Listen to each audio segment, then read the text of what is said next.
All right, so this is going to be part 4 in our series on Doctrines of Demons, which is part of our series on the studies on the Nephilim. We're going to begin today in 1 John chapter 3, read verses 14 through 17. It says that we know we have passed from death unto life because we love the brethren. He that loveth not his brother abideth in death. Whosoever hateth his brother is a murderer, and you know that no murderer hath eternal life abiding in him. Hereby perceive we the love of God because he laid down his life for us, and we ought to lay down our lives for the brethren. But whoso has his world's goods and seeth his brother have need, and shutteth up his bowels of compassion from him, how dwelleth the love of God in him? Now, last week I promised there would be no more direct politics, and we're going to stand by that. However, there are going to be many things in the study that will indirectly involve politics because that's the tool the enemy uses to destroy mankind, and it is our responsibility to warn others and to support each other. Now, if you go into almost any congregation today, you're likely to hear a sermon preached on the above passages about love each other, or at least on the ideas that these things present. It's important to remember that often our mission field is other believers who have been misled. These are some very important passages, and we need to apply them into our lives. But like so many passages, what is on the surface is truth, but the important parts are deeper than the surface. However, if we get the surface message wrong, then we're going to get the rest of it wrong as well. Now, the surface message is to feed the poor, help the blind, things like that. And those are all good things. Maybe you have a hearing aid program at your church, or you provide glasses to those who don't have them. Those are all good things, and they're used as a type of good things, but they're not the meat of the word, what the passage is actually speaking of. Now, one interesting passage or interesting word in this passage here is the word murderer. It says that whomever hates his brother is a murderer. Hate is not in our modern English sense of animosity as much as it is more of the idea to hold in disregard. It's hold in disregard instead of animosity. And this verb is in the present active, so it's over a period of time. And you say, oh, I don't hate anybody. And that might be true, but this is a little bit more difficult to avoid.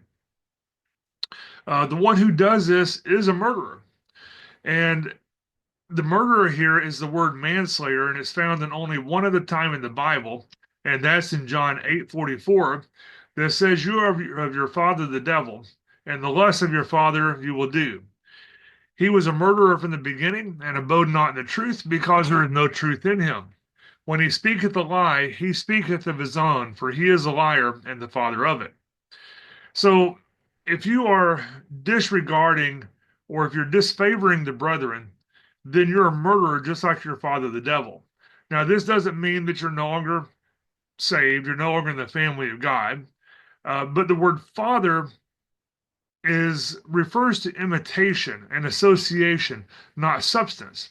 If you're under his influence and direction, then you're ready to follow after him and obey him.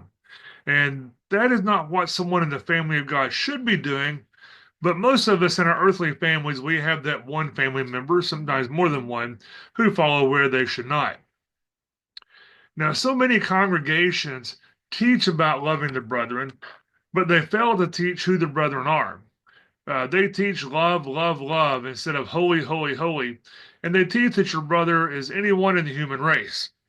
Now, that may be true genetically, at least to an extent, but that's not what the Bible teaches. Matthew 12:50 tells us that for whosoever shall do the will of my Father which is in heaven, the same is my brother and sister and mother. So, being a brother, being part of the brethren, has to do with obedience. It has to do with works. We're not born from above into the family of God based upon our works. And that means that not everyone in the family is a brother or sister. The masculine is the generic term for both sexes, and we are given this in type with the daughters of Zelophehad. But what does it mean to do the will of the Father? In John 6:29 says, Jesus answered and said unto them, this is the work of God, that you believe, and this is a present active, that you believe and continue believing on him who he has sent.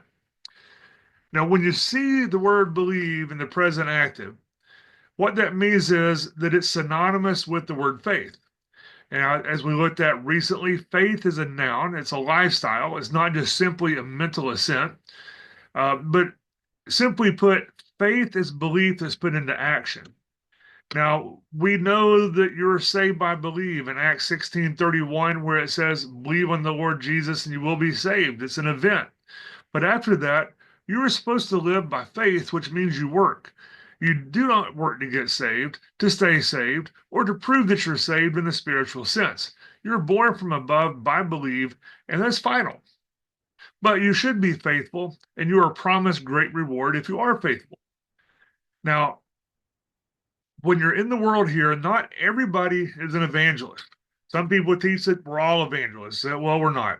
Ephesians 4, verses 11 and 12 says, and he gave some apostles, and some prophets, and some evangelists, and some pastors, teachers, for the perfecting of the saints, for the work of the ministry, for the edifying of the body of Christ.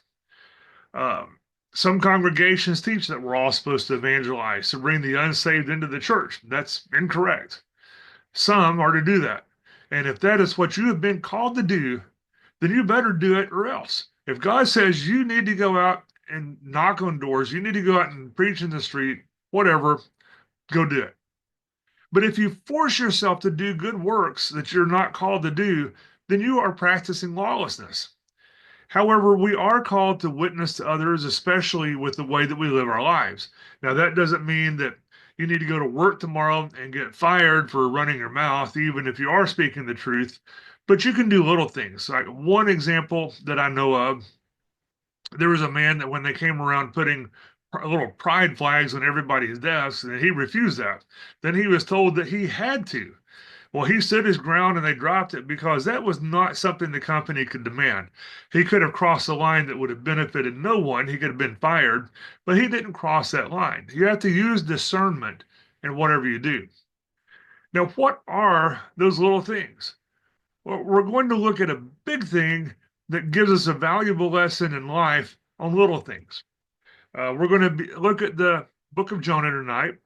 I would recommend that you it's a short book, take and read it in 3 or 4 different translations, meditate upon it. I'm going to be quoting, while we're in Jonah, we're going to be looking at the English Standard Version. It's a little bit easier to read. And we're going to begin here in verses 1 through 3. Now the word of the Lord came to Jonah, the son of Amittai, saying, arise, go to Nineveh, that great city, and call out against it, for their evil has come up before me.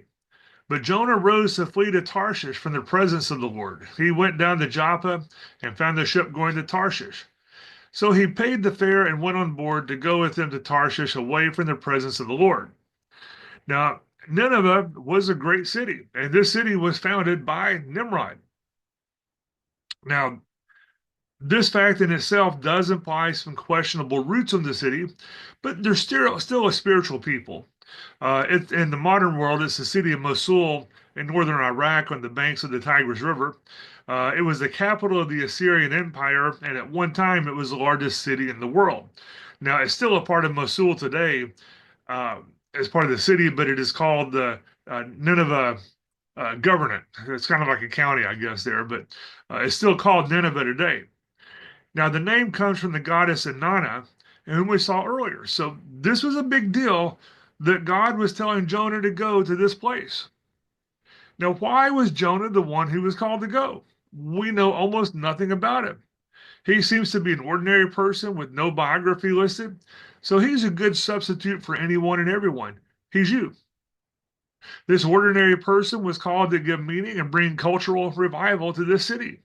This entire story contradicts the atheistic attitude towards Western civilization. You're supposed to go convert them. You're not supposed to just leave them alone. Now, Jonah has a problem here.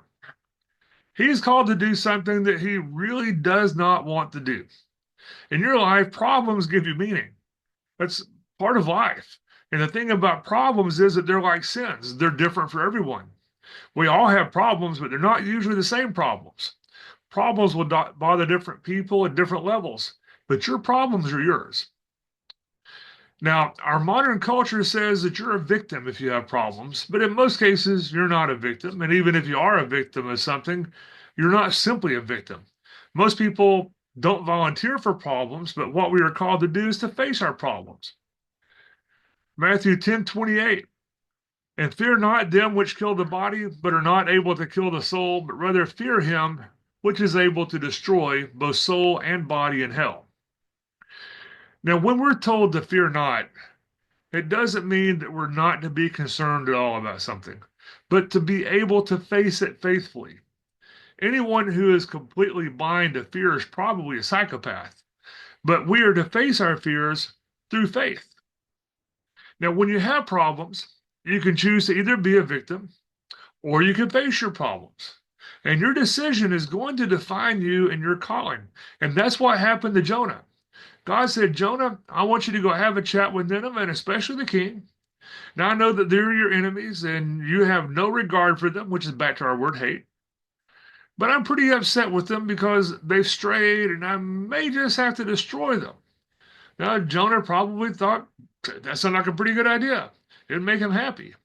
But God's saying, I think that they could use a second chance, and I want you to go tell them that. Jonah liked the idea of his enemies getting a good smiting, so he really didn't want to go.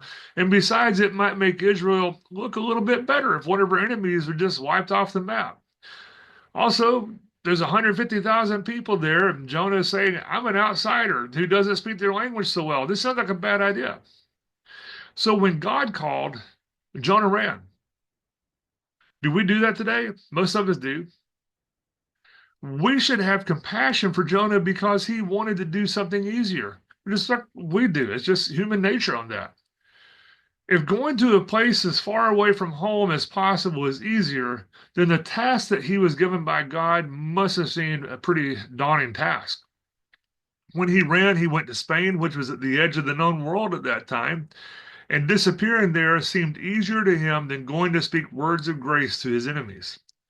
Matthew 5:44 tells us to love your enemies. Jonah didn't want to do that. Jonah was afraid and he didn't want to face his fears. So he got on a boat and he went to a better place. Now, Jonah was not ignorant. When it says that he fled from the presence of the Lord, he was not attempting to hide himself literally from God. Jonah knew that God was omnipotent, but in order, he went to Spain here and went away from Israel in order to withdraw from serving God. He was leaving the seat of God because he thought that if he left, then God would withdraw the gift and the office of prophet, and he would no longer be obligated to go and follow God's commands. It was not necessarily a fear of the difficulty of completing the task, although there may have been some fear there, but mostly, as we're told later in the book, he didn't want the compassion of God to spare the sinful city if they did actually repent. He was afraid that they would accept his offer. Now, verses 4 and 5 in chapter 1 of Jonah. But the Lord hurled a great wind upon the sea, and there was a mighty tempest on the sea, so that the ship threatened to break up. Then the mariners were afraid, and each cried out to his God. And they hurled the cargo that was in the ship into the sea to lighten it for them. But Jonah had gone down into the inner part of the ship and had lain down and was fast asleep. Jonah was a good sailor, and he could sleep through anything. Even this tempest on the ship didn't wake him up. If you fail to follow your conscience, if you fail to follow God's commands to you, then you are asleep because you are unconscious and you think that you can simply avoid the situation by ignoring it. Jonah started by running away from God, then he embraced his unconsciousness. This is really a bad idea, but it's an attractive idea because it seems easier, and we tend to equate easier with being better. So Jonah falls asleep, the ship's in bad shape, he's not doing anything, and everybody's in danger. If you run from your conscience, then you're going to be unproductive and you're going to endanger everyone else as well. You're going to put your spouse, your children at risk, your community, your congregation, your state, your friends down the line. Whoever you could affect, if you don't do what you're supposed to do, you can negatively affect any of them. You have to follow God's commands. Now, verses 5 through 8. Then the mariners were afraid, and each cried out to his God, and they hurled the cargo that was in the ship into the sea to lighten it for them. But Jonah had gone down into the inner part of the ship and had lain down and was fast asleep. So the captain came and said to him, "What do you mean, you sleeper? Arise, call out to your God. Perhaps the God will give a thought to us that we may not perish." And they said one to another, "Come, let us cast lots that we may know on whose account this evil has come upon us." So they cast lots, and the lot fell on Jonah. Then they said to him, "Tell us on whose account this evil has come upon us. What is your occupation, and where do you come from? What is your country, and of what people are you?" So the ship's in danger, the storm is raging, everybody's afraid, they've thrown everything overboard, and they figure out that somebody is not quite right with God. In verses 9 through 10, and he said to them, "I'm a Hebrew, and I fear the Lord. I fear Yahweh, the God of heaven, who made the sea and the dry land." Then the men were exceedingly afraid and said to him, "What is this that you've done?" For the men knew that he was fleeing from the presence of Yahweh. They knew who Yahweh was because he told them so. So after casting lots, they point to Jonah. They wake him up and they ask him, "Are you okay with your God?" Well, not really. They ask him about his God, and he tells them it's the creator God. They told him, "Well, that's a pretty bad choice there, fellow. You shouldn't run there." Verse 11. Then they said to him, "What shall we do to you that the sea may quiet down for us?" For the sea grew more and more tempestuous. So he's admitted to being a coward, and he is squirming in his seat, and they ask him what they should do. In verses 12 through 16, he said to them, "Pick me up and hurl me into the sea. Then the sea will quiet down for you. For I know it is because of me that this great tempest has come upon you." Nevertheless, the men rowed hard to get back to dry land, but they could not, for the sea grew more and more tempestuous against them. Therefore they called out to the Lord, "O Lord, let us not perish for this man's life, and lay not on us innocent blood. For you, O Lord, have done as it pleased you." So they picked up Jonah and hurled him into the sea, and the sea ceased from its raging. Then the men feared the Lord exceedingly, and they offered a sacrifice to the Lord, and they made vows. So even after all this, the sailors had compassion on Jonah, and they tried to save him along with the ship, but God's having none of that, so finally they gave in and tossed him over. Everything calmed down, and that's the end of the story. Except it's not the end of the story. Jonah's behavior endangered others. He was called on by God to do something that he did not really want to do. So he refused and ran, and now he's going to be punished. He's going to die. And that's still not the end of the story. Our secular world today teaches us that there is nothing worse than dying. There are plenty of things that are worse than dying, worse than physical death. In the past, one of the reasons that the Romans and others were so brutal is because people weren't afraid to die. They say, if you do this thing, you'll die. Okay, they didn't care. Since that didn't work, it became, if you do this thing, then we're going to torture you until you die. Well, I don't like that idea, but okay, it'll end eventually. So then they had to take it one step further. Okay, if you do this thing, we're going to torture your wife and family to death and make you watch them, and then we're going to torture you to death over a period of a week. And that would usually gain submission. They were very brutal. People weren't afraid of death. Today, everybody is terrified of dying. The world is afraid of physical death, and for that matter, most Americans and other so called civilized nations are afraid of discomfort. There is no hope in anything but this life, is what they teach you. Tyrannical governments know this and they use it to gain and to keep power. The powers of darkness have spread the lie that there is nothing after death. And this is a doctrine of demons that is used to inspire fear. Schools teach that religion is just a defense against death. And for the simple, that may be true, but not for the faithful. It is not simply a defense against death. For the faithful, this is something that's real. It's very real. And we know that death is not the worst thing that can happen. Death is just where it gets started. There's a philosopher named Anthony Flew who wrote the seminal work on atheism titled There's No God. When he got older, he converted to Christianity, and those who worshiped his work. The atheists, they were fundamentalist atheists, I guess you'd call them. But they followed him in his work. They accused him of being afraid of death. Well, it was not fear, but it was reality. Science had changed since he first wrote his book. He realized that his argument was flawless, but the underlying facts were flawed, and with the changes in science, his work now proved that there is a God. And if you choose, you can read about that in his book called There Is a God, which replaced There Is No God. It's probably worth reading, but that's the world that we live in today. For those who are faithful believers, death is just simply where it gets started. And death is where it got started for Jonah. Everything else is just prelude to what the real story is. Verse 17, and the Lord appointed a great fish to swallow up Jonah. And Jonah was in the belly of the fish 3 days and 3 nights. So because Jonah chose not to speak when he was commanded to speak, after endangering others, he ended up in the sea facing death. Jonah was bobbing along in the waves, wondering what's going to happen next, and then this beast grips him and takes him down to hell. And the word here means any sort of sea creature. It's a Hebrew word. It could be a whale or a fish, but many people think that it's referring to Leviathan. Um, Interestingly, in the story, it does start out as a male fish and then changes to a female fish, which is not an error, but it's a deeper lesson that's not for us right now. Now, this beast takes him into the abyss where Jonah spends 3 days in hell, just as Jesus is going to spend 3 days in hell. Now, since we're looking at the doctrines of demons and how that affects us while we're on the earth, what does it mean for a nation to descend into hell? History shows us that it's a totalitarian nightmare. And in these nations, such as North Korea or the former Soviet Union, every single person has decided to hold his tongue and not speak. It was just cowardice.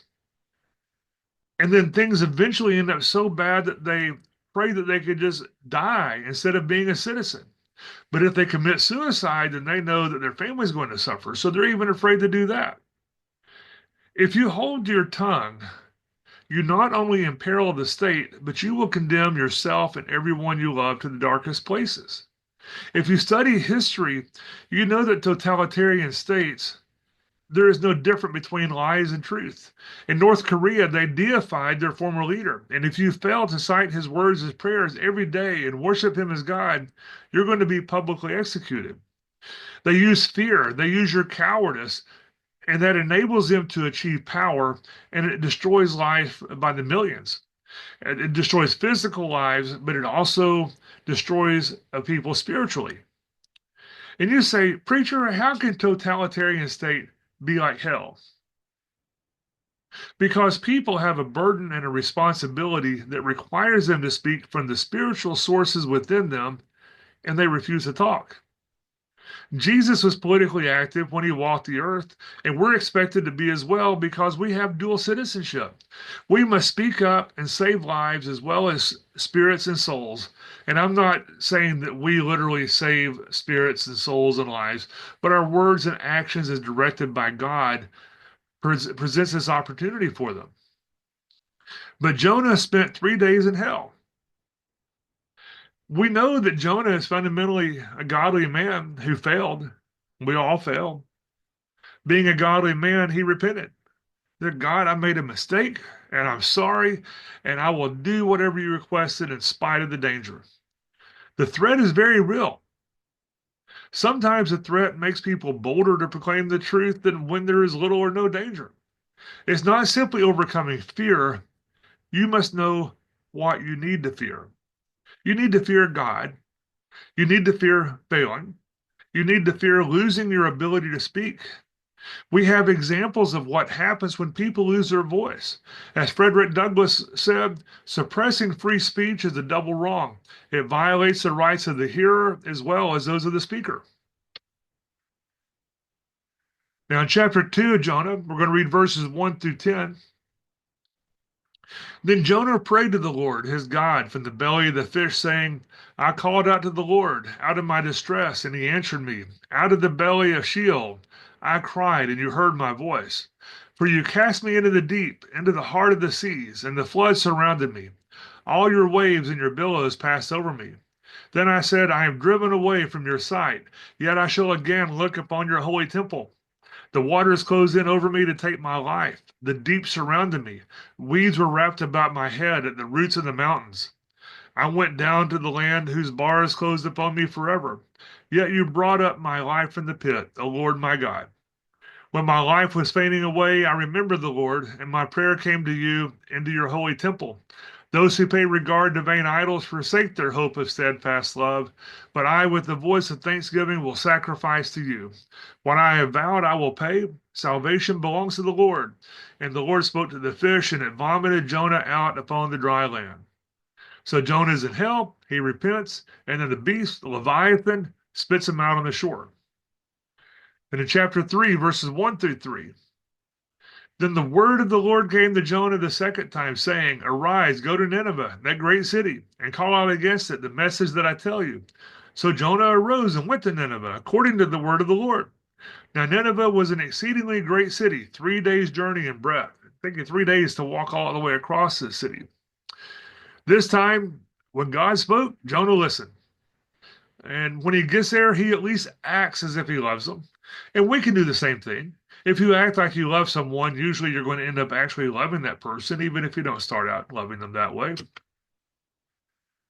Then, verse 4, Jonah began to go into the city, going a day's journey, and he called out, 40 days, and Nineveh shall be overthrown.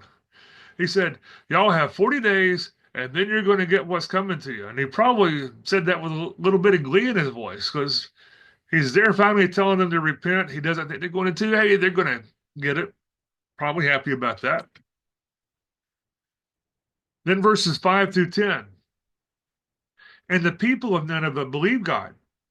They called for a fast and put on sackcloth, from the greatest of them to the least of them. The word reached the king of Nineveh, and he arose from his throne, removed his robe, covered himself with sackcloth, and sat in ashes. And he issued a proclamation and published through Nineveh. By the decree of the king and his nobles, let neither man nor beast, herd nor flock taste anything. Let them not feed or drink water, but let man and beast be covered with sackcloth, and let them call out mightily to God. Let everyone turn from his evil way and from the violence that is in his hands. Who knows? God may turn and relent and turn from his fierce anger, so that we may not perish. When God saw what they did, how they turned from their evil way, God relented of the disaster that he had said he would do to them, and he did not do it. I would like to know what Jonah said to them.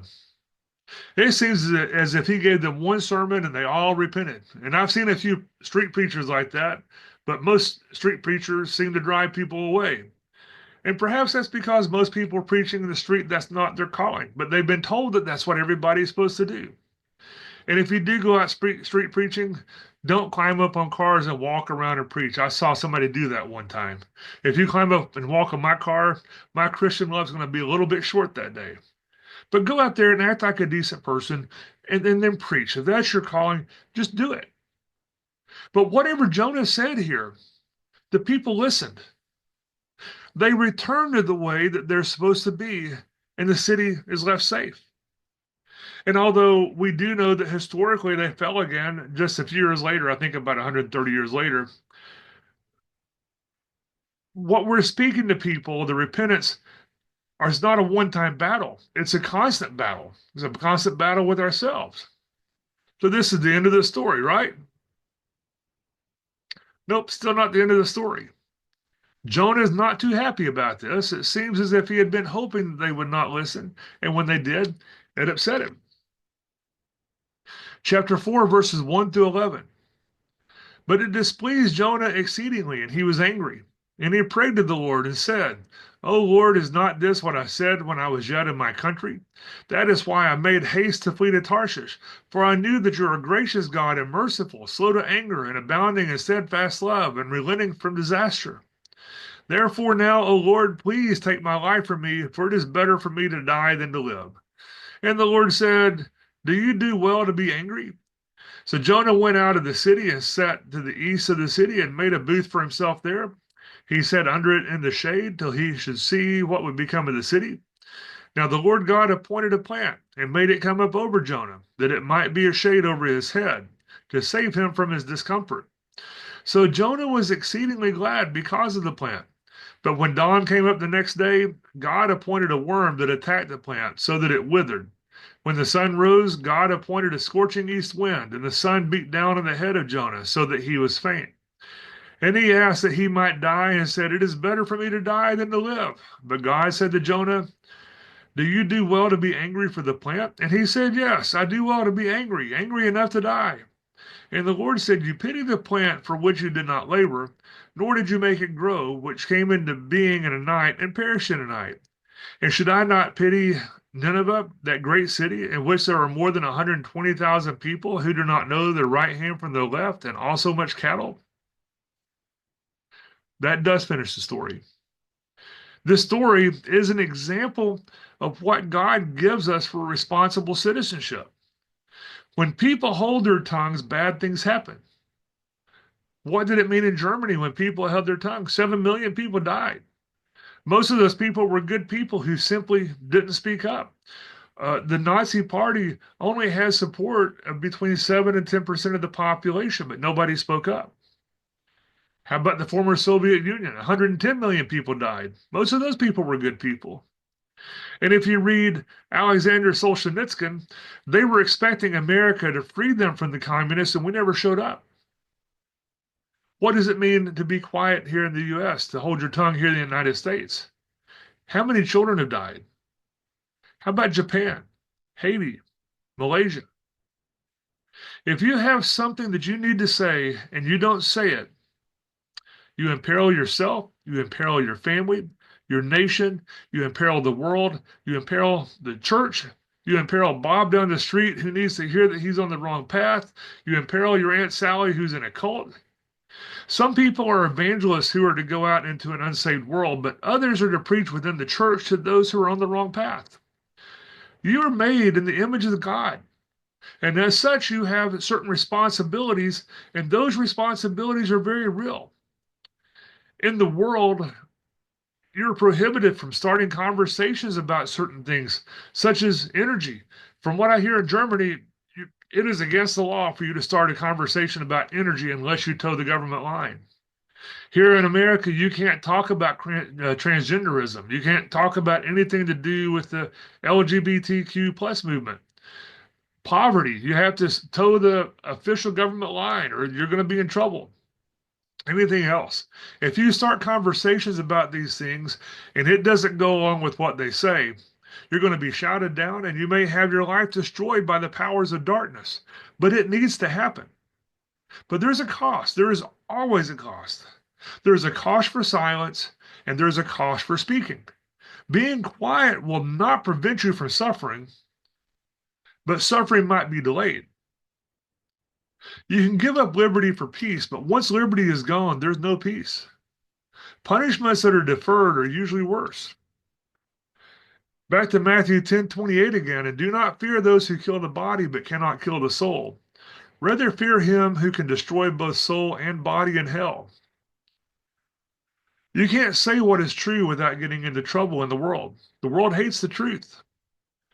But if you're in that situation where it needs to be said, either in the world or in a church setting, you're already in a bad situation if it needs to be said. It's better to speak up now than later because it always gets worse. And it gets worse in proportion to your silence. If you choose not to speak up now, it may avert the punishment for speaking for a while. But if you don't deal with the problems now, the problems are going to grow and they're going to multiply, and you will pay a price either way. Jonah was to be a voice for redemption for his enemies. That's not an easy life. If you're going to perish anyway, make it worthwhile. If you don't speak up, it's like you're not even there. And that's a steep price that will destroy you. If you have the courage to speak and it ruins your life because you're faithful, you're just embarking on the greatest adventure of your life. When you leave security, you enter into courageous chaos. You make the world better, or you can make the church better, or both. What are you going to encounter if you speak up? Who knows? But if you follow your conscience, if you follow the guidance of God, you will reveal the best of yourself and you can reflect the light of God on a fallen world. Whatever price you pay for doing good now, will be a greater reward later. And that's a good definition of faith. In Hebrews 11:6, it says, "But without faith it is impossible to please him. For he that cometh to God must believe that he is, and that he is a rewarder of them that diligently seek him." Do you believe that there's truth? Do you believe in the truth? John 8, verses 31 through 32. Then said Jesus to those Jews which believed on him, "If you continue in my word, then you are my disciples indeed, and you shall know the truth, and the truth shall make you free." The truth will set you free, but there's a price. You don't get to choose if there is a price. You only get to choose which price you pay. The best math that you can learn is how to calculate the future costs of present decisions. And I don't know the source of that quote, but it's a good one. If you're going to pay the price, why would you pick anything other than that which is holy? You're believers. That's what you're supposed to do. If the ship is in danger, you're called on to speak, and you must understand it. And even if there's danger, you need to know that it's worthwhile. The treasure that awaits us in heaven is far greater than anything on this earth. The treasure of the dragon is corrupted. When you're attacked for speaking truth, you have to withstand the arrows and slings of the wicked one. One of the lessons in the story of Jonah is that there's no real choice. You can choose obedience or you can choose disobedience. We're not automatons. We have free will. Why would you not do the best that you're capable of? And you say, "Oh, but that's so hard." That's true. It is hard. The prophet's going to be rejected by men, and he's going to be rejected by the groups of whom he speaks, and they're not going to award him any popularity contest because he has to straighten up those who are out of line. Most of them enjoy being out of line. We are called on to reject popular morality and popular spirituality, and we are not to have a price tag on ourselves to make us change our minds. We may be ordained by God, but we will be disdained by men. A prophet is a mouthpiece for God, and the world hates God. So, what's the best thing that you can do? You can speak up. Say what you know to be the truth. And if you pay the price now, you will reap rewards in the long run. Responsibility comes with a certain amount of terror, but we are to face that terror. And like I said, this doesn't mean that you're to go out and be offensive to people, but you do need to speak the truth. We're dual citizens, and we need to speak up for both the heavenly kingdom and the earthly kingdom, wherever you may be. It's a war between the godly and the demonic. The doctrines of demons are there to keep you silent. If you speak up, either the godly or the demonic will become your enemy. Which one would you prefer as an enemy? Who do you want to serve? You have to aim high in courage and faith. Speak the truth now and have the adventure that goes with it, or remain silent now and have the adventure later that goes with that. And some adventures are better than others. If you do these things now in faith, these things will result in an abundant life in the age to come. The alternative is a life of lies and destruction. Seems like a bad idea. It will bring you security now, but it will destroy your future. In Joshua 24, "But as for me and my house, we will serve the Lord."